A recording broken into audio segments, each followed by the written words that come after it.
L'invité du jour, animé par Aurélie Véron. L'invité du jour sur Espoir FM aujourd'hui, c'est Jérôme Chabert. Bonjour Jérôme. Bonjour. Alors je le rappelle, vous êtes le directeur artistique de l'Institut Marc de Rance. C'est bien ça ? C'est bien ça. Voilà, et donc on vous reçoit régulièrement pour nous donner la programmation des concerts de l'auditorium de Preixas. Jusqu'ici, cette nouvelle année 2025, est-ce que tout se passe bien ?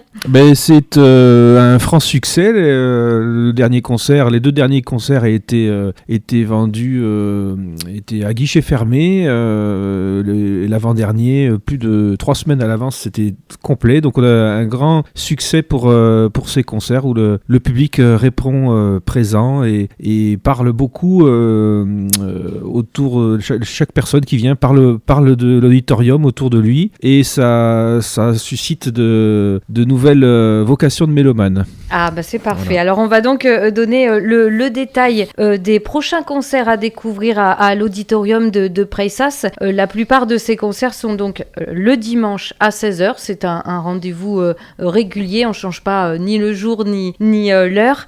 Juste avant l'Institut Marc de Rance pour le représenter, si on peut le faire à nouveau. Voilà, l'Institut Marc de Rance, c'est une association loi 1901 dont l'objet est la promotion et l'enseignement de la musique classique. Nous sommes basés à Preixas et nous occupons de la programmation des concerts donc de l'auditorium de Preixas, et nous avons aussi une école de musique, une académie de musique où nous enseignons le piano, l'orgue et le violon, et puis évidemment la formation musicale. Et nous organisons aussi chaque été les heures d'orgue de la cathédrale d'Agen. Donc cette association est maintenant déjà été créée en 2007, donc elle a déjà beaucoup d'expérience et organisé plus de 200 concerts à ce jour. D'accord, alors on va donc parler justement de ces prochains concerts à découvrir. Le dernier a eu lieu ce dimanche 16 février. On va avoir une petite pause d'un mois si je ne me trompe pas, puisque le prochain concert c'est le dimanche 16 mars à 16h. Qu'est-ce que les spectateurs vont pouvoir découvrir ? Alors le 16 mars, il s'agit de Marie-Claude Bantini, violoncelliste, grande violoncelliste française qui est premier violoncelle solo de l'orchestre Colonne à Paris, qui sera accompagné de Carlos Zouganelis, qui enseigne au Conservatoire national supérieur de musique de Paris. Et ils ont tous les deux enregistré le tout premier disque qui a été réalisé à l'auditorium de Preixas. Ils avaient enregistré l'intégrale des sonates de Brahms pour violoncelle et piano. C'était juste pendant le Covid. Et à la sortie de ce disque a reçu de nombreuses, les plus prestigieuses récompenses que l'on décerne au disque de musique classique. Donc la critique a été, pour ainsi dire, dithyrambique, et leur interprétation des sonates de Brahms figure maintenant dans les versions de référence. Et ce dimanche 16 mars, nous aurons le plaisir d'entendre 2 de ces sonates pour violoncelle et piano, donc de Brahms, et accompagné également de pièces de Clara Schumann, donc la femme de Robert Schumann, et de Robert Schumann lui-même. Voilà, donc c'est un programme résolument romantique que nous aurons à écouter le dimanche 16 mars à 16h. Alors merci Jérôme Chabert. On continue le concert suivant, ce sera le dimanche 30 mars, toujours à 16h à l'auditorium de Preixas. Oui, dimanche 30 mars, alors on aura vraiment le plaisir et l'honneur d'accueillir Emmanuel Ferrer-Laloé, qui est un pianiste franco-espagnol et qui est venu s'installer dans la région dans le Lot-et-Garonne, vers Villeréal, dans les années 1990, alors qu'il était déjà professeur au Conservatoire supérieur de San Sébastien en Espagne. Il avait acheté un prieuré où il a organisé pendant de nombreuses années des concerts de très haut niveau. Il a vendu son domaine phénomène, mais il habite toujours dans la région et c'est un grand plaisir que de le recevoir puisqu'il est spécialiste de la musique de Franz Liszt et il nous donnera un programme consacré justement à ce compositeur qui a complètement révolutionné la technique pianistique et qui a fait de l'instrument du piano un instrument de grande virtuosité. Nous entendrons les 3 sonnets de Pétrarque et notamment la grande fresque Saint-François de Paul marchant sur les flots qui est une pièce de bravoure, voilà, avec donc ce pianiste Emmanuel Ferrer-Laloy qui d'ailleurs est aussi un de nos fidèles auditeurs, puisqu'on le voit régulièrement dans notre salle. Il suit d'ailleurs, il a suivi un petit peu l'intégrale des sonates pour piano de Beethoven faites par son confrère Pierre-Laurent Boucharlat. Donc ce sera le dimanche 30 mars à 16h. Et puis justement, le concert suivant, le rendez-vous suivant, c'est le dimanche 13 avril avec justement Pierre-Laurent Boucharlat. Pour cette fois-ci, le dernier concert de prévu, c'est bien ça ? Voilà, c'est les 3 derniers concerts. C'est le testament musical de Beethoven. Ce sont les sonates opus 109, 110 et 111, donc la 30e, 31e et 32e sonate pour piano. C'est réellement les grandes œuvres presque mystiques de Beethoven, où c'est le Beethoven extrêmement intérieur et qui livre en fait son testament. Ce concert est d'ailleurs appelé Vers l'éternité pour l'humanité. En fait, ça retrace toute l'intériorité de Beethoven dans son combat et dans sa surdité. Enfin voilà, ces trois sonates sont les plus difficiles et les plus denses. Voilà. Opus 109, 110 et 111, le 13 avril. Donc c'est notre dernier concert de cette intégrale qui s'est déroulé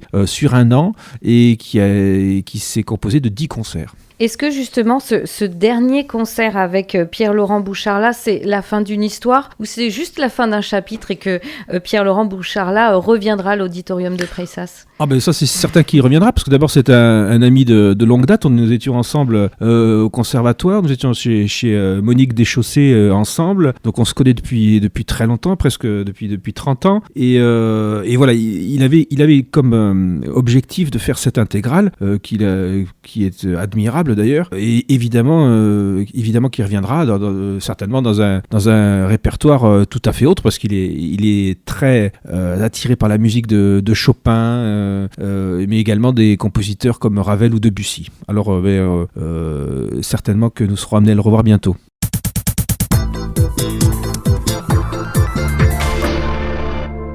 Et puis le dernier concert, le dernier rendez-vous que l'on va donner dans cette émission, mais bien sûr, on le répète, ce n'est pas du tout la fin du programme. On peut le consulter dans son intégralité. On dira comment, où est-ce qu'on peut le trouver, ce programme. On va parler donc du dimanche 18 mai à 16h.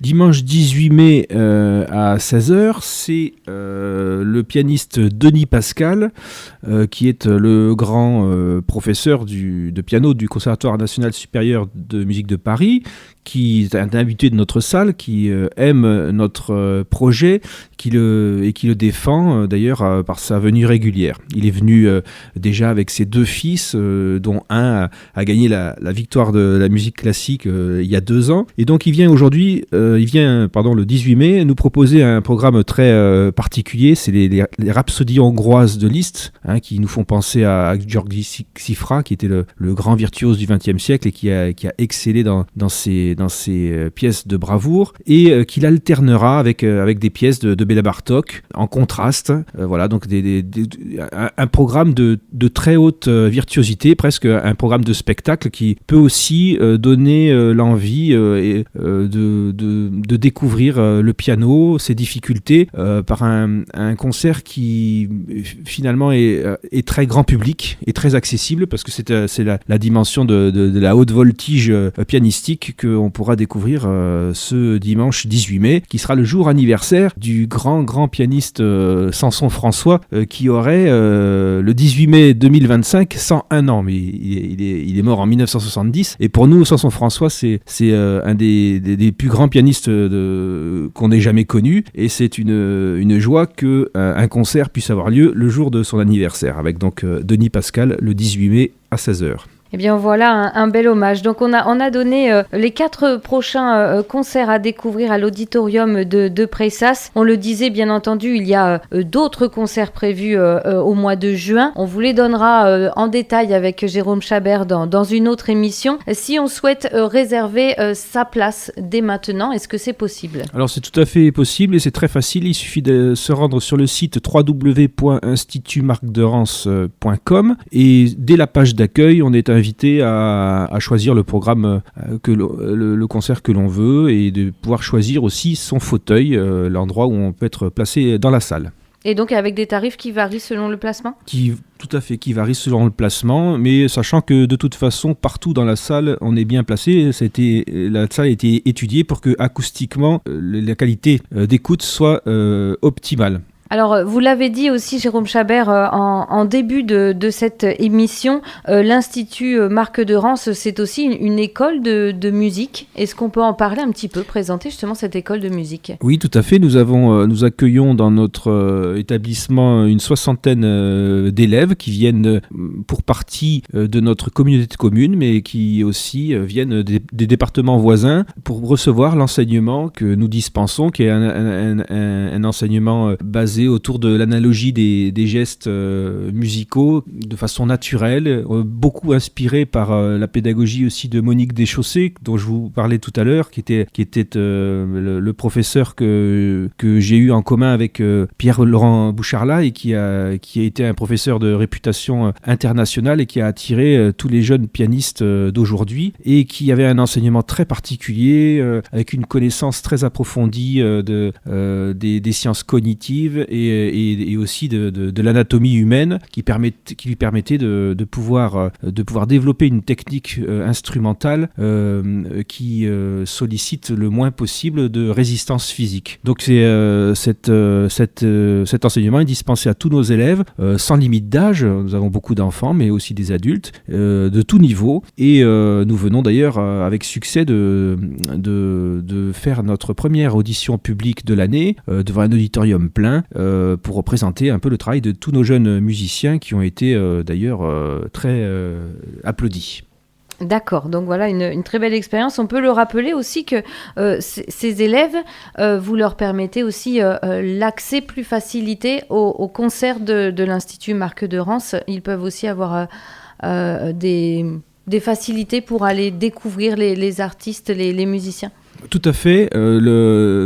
Notre idée au départ, c'est de former avant tout les mélomanes de demain. Et donc, tous les élèves de moins de 18 ans qui sont inscrits dans notre établissement ont l'accès entièrement gratuit à tous les concerts tous les concerts de la saison. Et pour nous, c'est très important qu'ils puissent côtoyer les artistes, qu'ils puissent tisser des liens et puis également qu'ils puissent c'était le projet, l'idée de départ, qu'ils puissent fréquenter cette salle de concert qui est leur salle de cours aussi, puisque les cours ont lieu dans cette salle et qui devient en fait familière, voilà, et en espérant que lorsqu'ils quitteront notre école adulte, eh bien ils aient comme réflexe naturel que de se rendre au concert, d'aller écouter du spectacle vivant en musique. Et puis de la scène de cours à la scène du musicien, du grand musicien, c'est la même au final, c'est la même, à l'auditorium voilà. de Pressas. Tout à donc fait. C'est un très beau symbole. Voilà, exactement. Et bien, en tout cas, merci beaucoup Jérôme Chabert. Donc, je le rappelle, vous êtes le directeur artistique de l'Institut Marc de Rance. Et puis, eh bien, on invite nos auditeurs à découvrir et à redécouvrir les concerts de l'auditorium de Pressas. En général, c'est donc le dimanche à 16h. Pour retrouver toutes les informations, eh bien, c'est sur Internet. N'hésitez pas à consulter le site Institut Marc de Rance. C'est bien ça, Jérôme Chabert ? C'est exactement ça, c'est www.institutmarcderance.com. Et je rappelle juste à vos auditeurs que chaque concert, nous offrons 2 places pour venir découvrir notre programmation et notre salle qui est unique en Lot-et-Garonne. Bien sûr, que nous mettons en jeu chaque jeudi dans le grand direct des dédicaces. Alors n'hésitez pas à participer pour tenter de gagner vos places. Merci beaucoup Jérôme Chabert et à très bientôt. Merci, au revoir. C'était l'invité du jour, animé par Aurélie Véron.